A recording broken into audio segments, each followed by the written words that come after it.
Ce n'est pas un vol. Ce n'est absolument pas un vol. Ce n'est pas un scandale. Il faut arrêter de faire ça. Quand il y a des décisions sur un combat serré, il y en a d'office un des deux qui va gagner. Ou bien il y aura une égalité, mais bref, quand c'est serré, c'est pas automatiquement un vol. Parce qu'on sait comment ça fonctionne. Blakovic aurait gagné, tout le monde aurait crié au vol dans l'autre sens.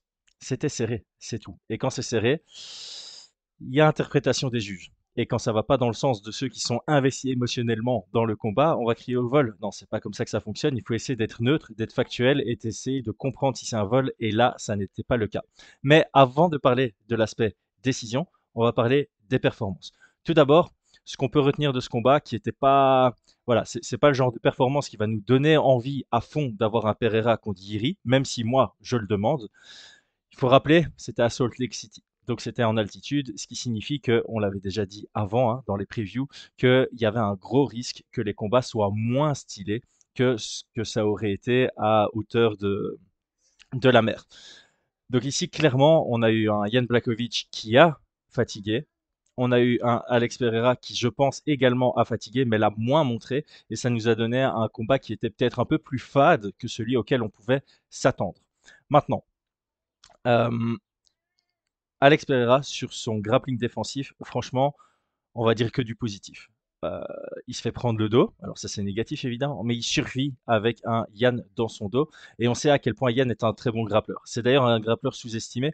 Il a un très bon étranglement arrière. Devin Clark, il avait soumis sans avoir les crochets. Il a vraiment un très très bon squeeze. Donc le fait que Pereira ait pu survivre dans ce premier round, ce sont des bons éléments, des bons indicateurs. Il a défendu 5 tentatives de takedown sur 8. Alors encore une fois, avec un état de fatigue avancé du côté de Yann Blachowicz. Euh, C'était pas extraordinaire, mais encore une fois, moi je trouve qu'on voit une progression. Sur le peu de temps que Alex Pereira euh, bosse son grappling défensif, sa lutte défensive, son MMA, ça s'améliore vraiment visiblement. Néanmoins, encore une fois, c'est pas au niveau élite du MMA. C'est encore en deçà et on l'a vu dans ce combat. Mais il y a des belles choses, c'est de bon augure. Donc, belle performance, belle victoire, compte tenu des circonstances, donc compte tenu de l'altitude, on va pas se mentir, rentrer dans une nouvelle division de poids après un gros KO pris contre Israël Adesanya, venir gagner contre Ian Blachowicz, c'est beau. Même si c'est serré, ça reste une belle performance. Est-ce que ça nous motive à regarder Alex Pereira contre Yiri? C'est pas la performance. On va pas se mentir, c'était pas la performance de l'année. C'est pas le combat où on se dit, ouh, il vient de gagner, incroyable, on a envie de le voir contre Yiri. Mais moi, je demande à voir quand même. Surtout, encore une fois, ce sera probablement pas en altitude. J'ai envie de voir Yiri revenir. Je pense que ce serait un beau combat contre Pereira. Yiri n'est pas un lutteur. Il a montré de belles choses en grappling contre Glover Teixeira. Ça va être intéressant. On va voir si Yeri va vouloir rester debout, s'il va tenter de l'amener au sol. Mais en tout cas, on voit un Pereira qui commence à vraiment développer son jeu. Et je vais dire peut-être un élément intéressant ici, c'est que Pereira semble avoir une conscience de son niveau en grappling. Il semble être conscient que il est en dessous de la moyenne et en tout cas en dessous du niveau qu'on attend dans top 5 UFC et certainement dans potentiel futur champion. Ce qui signifie qu'il travaille son jeu défensif en fonction. Il cherche pas les trucs compliqués. Il cherche la simplicité, il vient chercher le underhook, il cherche à survivre. Il cherche pas à sortir. Il commence pas à faire des max holloway, à sortir du clinch. Il est là en se disant, ok, mon premier objectif, c'est ne pas me faire amener au sol. C'est ne pas laisser mon adversaire passer à l'étape suivante. C'est vraiment comme ça qu'il fonctionne. Quand il était sur son dos, c'était pareil. D'abord, je ne le laisse pas passer la garde. Je ne le laisse pas prendre une distance post-up. Je ne le laisse pas me frapper. Je reste comme ça. Et puis, si j'ai une opportunité, je me relève. D'ailleurs, il s'est relevé et ça aussi, c'est un bon élément, c'est un bon indicateur parce qu'on a vu un Israël Adesanya, par exemple, qui n'arrivait pas à se relever en dessous de Blachowicz. Ici, c'est le cas pour Pereira. Alors, je sais, je prononce mal Blachowicz. Quelqu'un m'avait écrit, c'est Blachowicz ou quelque chose comme ça. Il faudrait que je relise. Mes excuses, du coup, de d'écorcher son nom. Je vais l'appeler Yann à partir de maintenant. Donc, je fais une parenthèse. C'est le moment. Like la vidéo. Donne ton avis. Ah, ça, c'est très important. Quelle était ta décision en live? En live, quand tu as regardé le combat en live, avant que les juges ne remettent leur scorecard, quel était ton score à toi? Et maintenant, on va parler de cette décision qui est très intéressante à discuter. Alors, je ne vais pas refaire une vidéo entière sur comment scorer un combat, mais je vais refaire les bases. Première base, le MMA est un sport offensif. On ne considère que les actions offensives pour scorer un combat. On va pas dire ouh là il y a une belle défense d'amener au sol, ouh là il y a une belle défense de guillotine. Non, ça n'existe pas. C'est que les actions offensives qui scorent. Deuxième point important, on score round par round sans être influencé. Ouh le précédent était serré d'un côté, je vais compenser de l'autre au prochain round. Non, ça n'existe pas. Troisième point important, il y a trois critères. Les trois critères, c'est un après l'autre. On ne considère pas les trois avec un différent pourcentage. C'est pas 60% d'importance sur le premier, 30% sur le deuxième et 10% sur le troisième. Non, on regarde que le premier. Si on considère que le premier est à 100% égalité, alors on regarde le deuxième. Et si on considère que le deuxième est à 100% égalité et automatiquement que le premier l'était aussi, alors on regarde le troisième. Et si les trois sont à 100% égalité, là on a un très rare 10-10. Le premier critère, c'est effective grappling et striking. Le deuxième critère, c'est agression effective. Et le troisième critère, c'est le contrôle, la gestion de l'espace. On va enlever ces deux-là. Parce que ces deux-là, on n'y arrive pas dans ce combat, selon moi. Tout se joue dans le effective striking et grappling. Et c'est là où il faut faire une différence. Le contrôle, juste le contrôle, n'est pas du effective grappling. Pour que une amenée au sol soit considéré comme de l'effective grappling, il faut un schéma offensif derrière. Il faut passer une garde. Il faut frapper. Il faut tenter une soumission. Il faut faire quelque chose d'offensif derrière. Ça, c'est très, très important à garder. Pareil au clinch. Tu bloques à la cage, c'est du contrôle. C'est pas du striking ou du grappling efficient. Alors, maintenant que ça, c'est très clair. Premier round, on va pas en discuter. Tout le monde voit la même chose, tout le monde voit Yann l'emporter. Il y a cependant des discussions entre 19 et 18, et ça c'est intéressant. On donne un 10-8 automatiquement quand il y a les 3D. Les 3D, c'est Duration, Domination et Damage. Et d'ailleurs, le damage, on doit en parler, c'est plus le cas. Aujourd'hui, on parle plus de dégâts, on parle d'impact. Ça va être important pour la suite de la discussion. Donc, est-ce qu'on a eu les 3D? Non.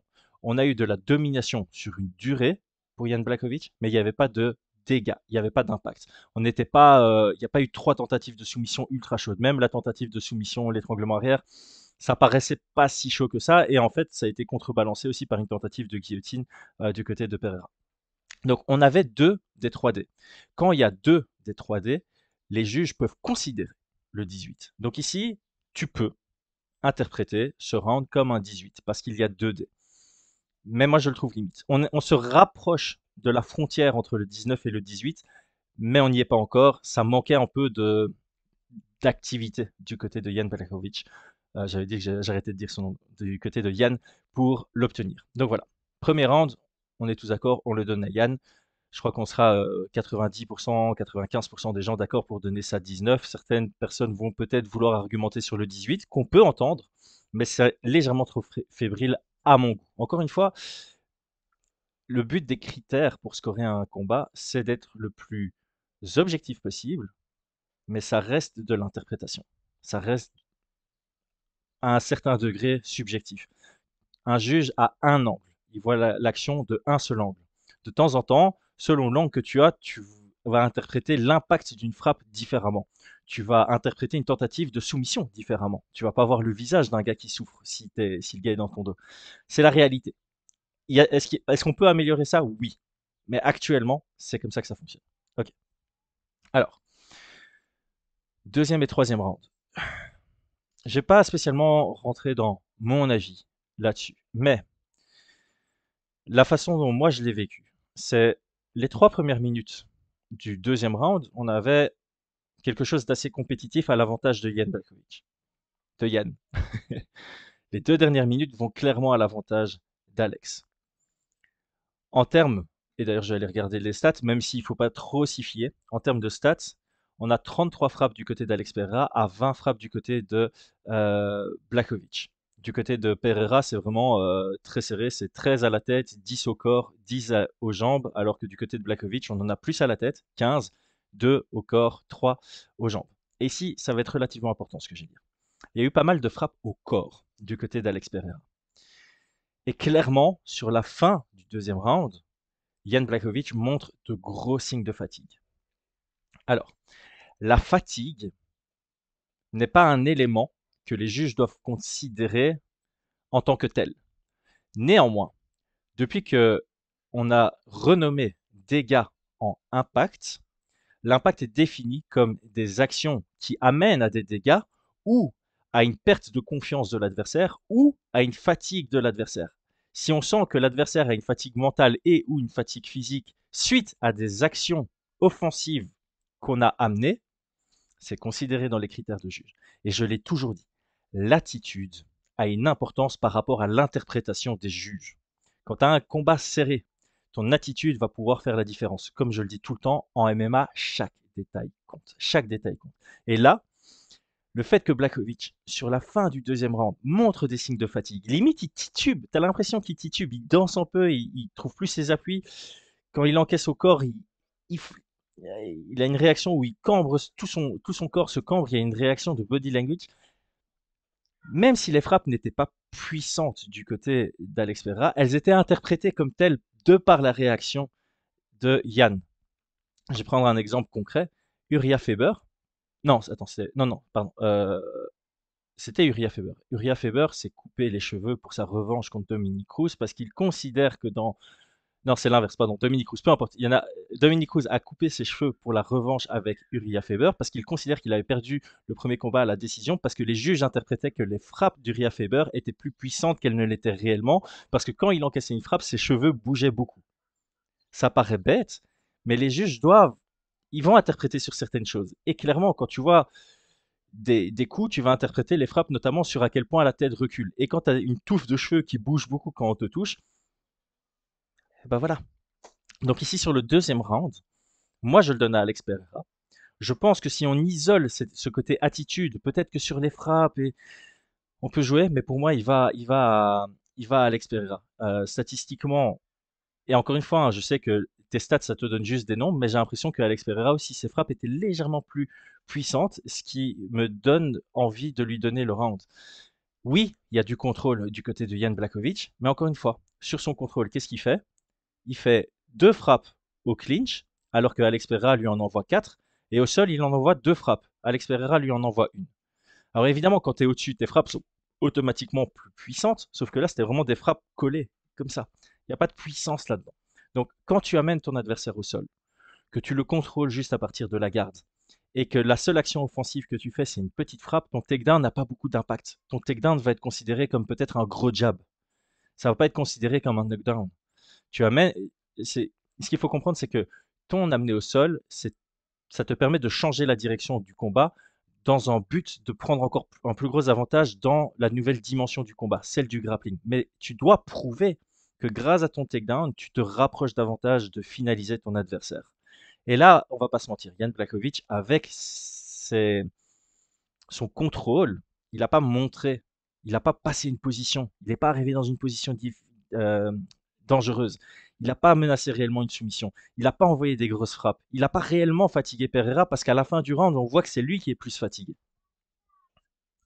Et c'est pourquoi moi je le donne à Pereira. Je peux vraiment entendre des gens le donner à Jan Blachowicz, mais on est sur un truc tellement serré, un round tellement serré que pour moi son attitude a fait toute la différence. Oui, il gagne plus longtemps du round. Il gagne les 3 premières minutes de justesse. Les 2 dernières minutes, Pereira domine un peu plus. Comment est-ce que tu fais la différence? Ben moi c'est là-dessus, c'est vraiment là-dessus. Son body language me donne l'impression que les body shots ont été impactants et me donne envie de lui donner le round. Et je pense que les deux juges qui ont donné le deuxième round à Pereira ont eu cette même interprétation. Donc la leçon à tirer, parce que c'est ça, Fight Mind, c'est ça aussi, c'est permettre aux gens, aux coachs, aux combattants de pouvoir s'améliorer et de comprendre aussi la réflexion de certains juges. Votre attitude est extrêmement importante dans la cage.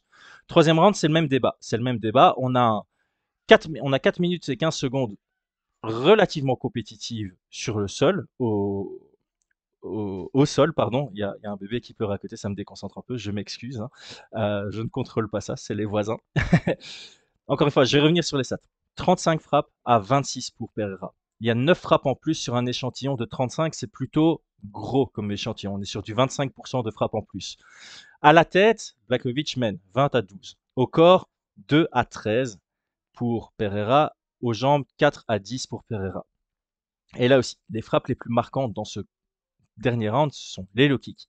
Pour moi, Pereira a vraiment bien détruit cette jambe avant de Blachowicz. Ces frappes au corps, de nouveau, on a vu un Blachowicz qui continuait, qui continuait à fatiguer, ce qui donne l'impression que les frappes au corps ont commencé à payer, alors que les frappes à la tête, on n'a pas vu un Pereira sonner. Et c'est ça le truc, c'est que tu peux frapper à la tête. On sait que les juges vont donner plus d'importance sur les coups portés à la tête. Mais quand tu as une jambe qui commence à boiter et un corps qui commence à te fatiguer et que tes frappes à la tête de ton adversaire ne le font pas tituber, tu interprètes que ce qui a été le plus impactant, les frappes qui ont été les plus importantes dans ce round sont les frappes au corps et les frappes aux jambes. C'est comme ça que ça a été interprété. Et donc ici, c'est très important. Oui, Blachowicz amène, pardon, Yann amène Pereira au sol. Il le garde là 45 secondes. Et c'est ça le truc, il le garde là 45 secondes. Est-ce que son amené au sol et les 45 secondes rattrapent la différence qu'il y a eu debout? Selon moi, non. Et je sais, hein, vraiment, un takedown, c'est difficile à obtenir. On le sait. Ça devrait scorer. Mais c'est pas comme ça que c'est pour l'instant dans les critères. On pourrait dire, OK, on score un peu plus les takedowns maintenant, mais la logique des juges aujourd'hui, c'est on veut récompenser celui qui se rapproche le plus de la fin du combat, de finaliser son adversaire. Et ça, c'est bien pour les fans. On récompense celui qui cherche à finaliser. Donc, quelqu'un qui amène au sol, juste pour amener au sol, pour contrôler, limite, c'est vu comme OK, le mec a peur debout, il veut amener au sol et il veut rester au sol à tout prix, quitte à ne pas faire d'action offensive. Eh ben, c'est ça. Là, malheureusement, tu es puni pour ça. Et je sais que dans la vidéo, il y a beaucoup de fans de Yann qui sont très engagés, qui vont être dans l'émotion, qui vont vouloir presque m'insulter de dire ça. J'avais dit pareil pour Yann, Peter Yann contre Sterling. Il faut ce schéma offensif. Si il amène au sol, qui passe la garde en demi-garde et qu'il envoie 2 coups au corps, il y a un schéma offensif et ça peut changer toute la donne. Sur un round aussi serré, ton schéma offensif derrière peut changer vraiment toute la donne. Et là, malheureusement, il a amené au sol, il a conservé, il a essayé d'envoyer. D'ailleurs, statistiquement, ça donne quoi? Ah, il touche une frappe sur 2 touche au sol. Et encore une fois, c'est une mini frappe. C'est une mini frappe à partir de la garde. Il n'y a pas ce schéma offensif. Il n'y a pas cette recherche d'avancer vers un finish. Et donc, ça score pas beaucoup. Ça score pas beaucoup. Et là, encore une fois, je reviens dessus. Il y a ce sujet de c'est subjectif. Il y a des règles objectives, mais là, il y a une interprétation. Et pour moi, l'interprétation des juges sur ce troisième round, c'est ce qui s'est passé debout a donné une petite avance à Pereira, qui n'a pas été rattrapée par cet amené au sol et les 45 secondes de contrôle. Oui, ça score. Oui. Le takedown et les 45 secondes de contrôle avec la petite frappe, ça score pour Jan Blachowicz. Mais ça score pas beaucoup. Encore une fois, ça score peut-être comme un gros jab ou 2 gros jabs debout. Et ce que les juges ont interprété, c'est que cette séquence-là des 45 secondes ne vient pas changer la donne des 4 minutes 15 qui ont précédé, qui étaient serrées, mais qui étaient légèrement à l'avantage de Pereira, on ne va pas se mentir. Donc voilà, c'est très important de comprendre, et c'est là-dessus que je vais terminer.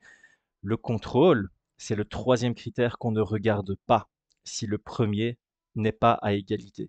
Et dans le premier critère, c'est effective grappling. Donc on s'en fout du temps de contrôle. On s'en fout de 45 secondes. Il aurait pu rester 4 minutes, il aurait pu rester 15 secondes. Il aurait pu marquer beaucoup plus de points avec 10 secondes. Tu amènes au sol, tu envoies 4 hammer fist et le round se termine, ça score beaucoup plus que 3 minutes où tu amènes au sol et tu tiens juste. Ça, c'est très important de comprendre. Sur le critère numéro 1, effective grappling, ce que tu vas faire de ton amené au sol, c'est ça qui compte. Et il y a quelqu'un qui m'avait repris d'ailleurs sur Twitter, quelqu'un qui est très fort sur la compréhension de l'interprétation des juges. Si tu amènes ton adversaire, enfin, si tu as une séquence où dans un scramble, tu prends le dos de ton adversaire, c'est du contrôle. C'est juste du contrôle. Tu arrives dans le dos, c'est dès le moment où tu enclenches une action offensive, dès le moment où tu fais pour passer en dessous, même si le gars défend immédiatement, là tu as ton schéma offensif qui commence et puisque tu es dans le dos, ça marque beaucoup. Mais ici, il était dans la garde et il n'a pas réellement bougé. Il a juste envoyé une petite frappe. Mais comme il est dans la garde et que c'est une petite frappe, ça ne score pas beaucoup. Et ça, c'était très important parce que le gars m'a repris. J'ai trouvé ça super intéressant d'en parler. C'est vrai que si dans des situations de combat, de temps en temps, c'est pas genre single leg, tu arrives en demi-garde, tu passes en side, tu passes en monte, tu prends le dos. Là, tu as vraiment un enchaînement offensif. De temps en temps, dans une situation de combat, tu peux arriver dans le dos de ton adversaire. Tu as le dos. Mais tant que tu restes en contrôle et que tu fais rien, c'est que du contrôle. C'est pas du grappling effectif. C'est très important. Tu peux, genre, tu prends 4 jabs je vais prendre un exemple par l'absurde. Tu prends 4 jabs dans un début de round. Après 30 secondes, il y a un scramble où tu n'as rien fait offensivement, mais tu arrives à prendre le dos et tu restes en backpack pendant 4 minutes 30. Tu perds le round. Tu perds le round. Par contre, tu fais un moment ça, tu frappes 2 fois au corps. Tu remenaces, tu as eu du contrôle dans le dos et tu as eu quelques actions offensives à partir du dos, ça score plus que les 4 jabs, tu vas prendre le round. Très important. C'est tout. Merci. C'était Chris sur Fight Minds. Je vous souhaite à tous une très très bonne journée. Pour ceux qui ne l'ont pas encore fait et qui ont kiffé la vidéo, le petit abonnement. Ceux qui ne l'ont pas encore fait, le petit bouton like. Ceux qui ne l'ont pas encore fait, le commentaire. Mais maintenant, vous êtes influencé par ce que j'ai dit. Et rebondissez s'il y a des choses que j'ai dit sur lesquelles vous n'êtes pas d'accord. Je vous invite à le dire. On est là pour échanger. J'ai lu quelque chose hier soir, je voulais le partager ici. Chaque personne qu'on rencontre est supérieure à nous dans un domaine, au moins un domaine. Et par là, chaque personne peut apprendre quelque chose. Donc ici, je vous invite à échanger ouvertement et dans le respect.